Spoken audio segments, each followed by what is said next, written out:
assessments and their application.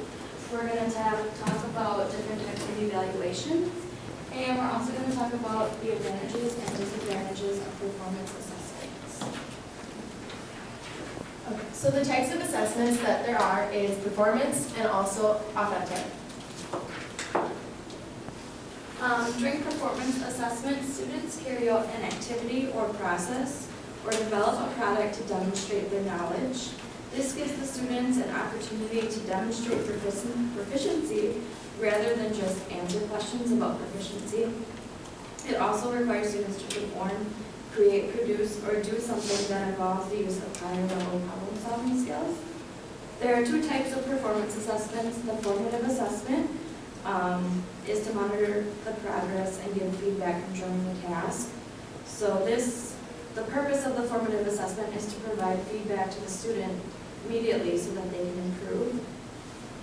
An example would be a band director listening to each flute player's performance and provide suggestions for improvement, versus the summative assessment, which is an assessment at the end. The same example would be the band director listens to each flute player perform in order to assign chairs and band for the next 9 weeks. So then the authentic assessment is, it involves problem-solving tasks that allow the skills and knowledge to be presented in a meaningful way. So it's more like real-world applications and like taking the information and working with it. When you're designing an assessment, you should follow certain guidelines. First, you should reflect value to the students. The type of assessment you select sends a message to the students about what you think is important for them to learn. So you want to be sure that it has some value. Second, you want to provide a valuable learning experience.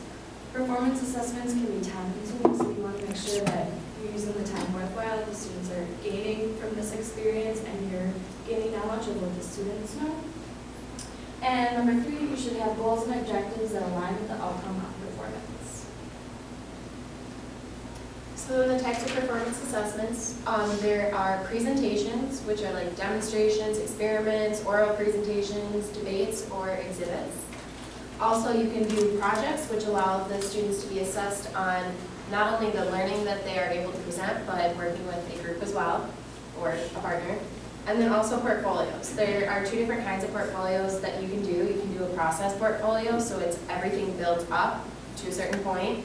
Or you can also do a best work portfolio, which involves the student selecting what they believe is the best work that they've made and put that into a portfolio for you.